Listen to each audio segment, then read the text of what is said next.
please stand for the Pledge of Allegiance? Put your right hand over your heart. Ready? Begin. I pledge allegiance to the flag of the United States of America and to the republic for which it stands, one nation, under God, indivisible, with liberty and justice for all.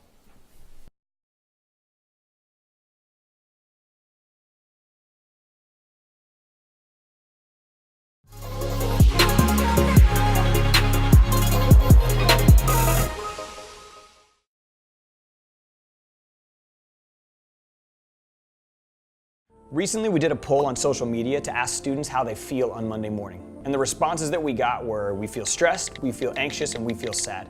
And I think the reason for that is we've become so busy that we wake up, we go, we run all day, we crash, and we repeat the next day. And because most of you don't feel that bad, you kind of just assume that everything you're doing is okay.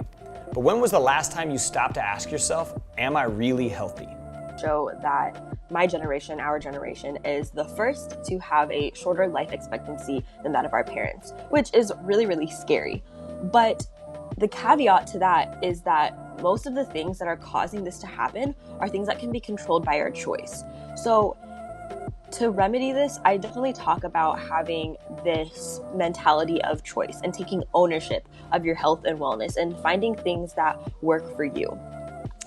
And to do this, you don't have to be some person that goes to the gym every day that eats a super, super strict diet. That's not what that looks like. You have to find what that looks like for you. I think one thing you need to ask yourself is, are you taking a reactive or proactive approach when it comes to your health? When I was in high school, I took a reactive approach. I played sports, I practiced after school almost every day, so I felt like I could eat whatever I wanted, and it never really affected me. I never got 8 hours of sleep, and I never really cared. I stayed up almost every night playing video games and drinking energy drinks, and honestly, I never developed healthy coping mechanisms when it came to dealing with stress or anxiety. And I know a lot of you guys, you probably feel the same way. You think you're invincible. You think the things that you're doing today are never really going to affect you. I truly look back at high school and I think one of my biggest regrets is I never learned healthy habits when I was young, and it's made it a lot harder for me the older that I've gotten. I think it's crucial that you learn what it means to be healthy in high school, so those habits that you develop, you can carry with you throughout the rest of your life. And I think one reason that so many of us struggle with what it means to be healthy is because we're constantly comparing ourselves to other people.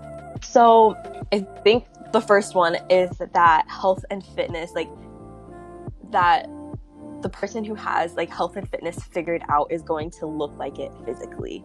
You're going to see them walking around with their blender bottles and their really crazy salads, and their really intense gym routines. And that's not that's one of the biggest misconceptions, and that's not it.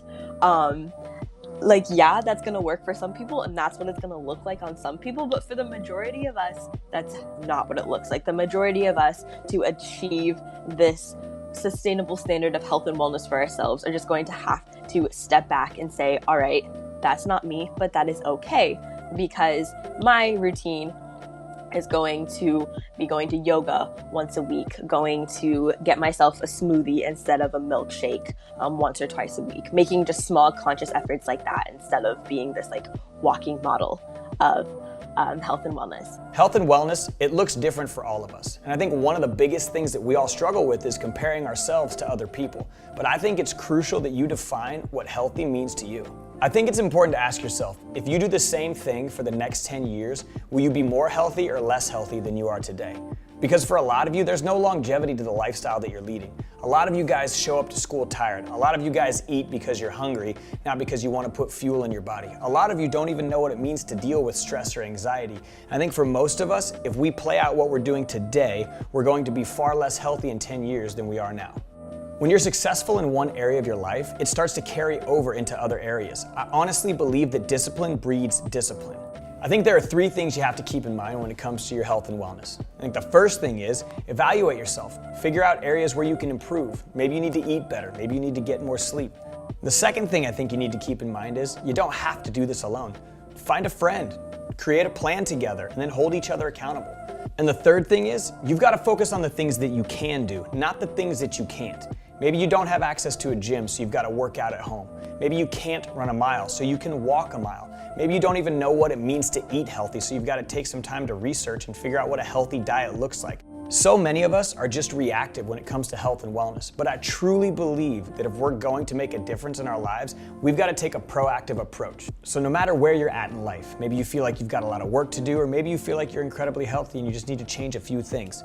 Changing habits, it takes time. What I want you guys to understand is don't wait. Don't wait until you feel unhealthy. Don't wait until you look out of shape. Don't wait until something's broken to fix it.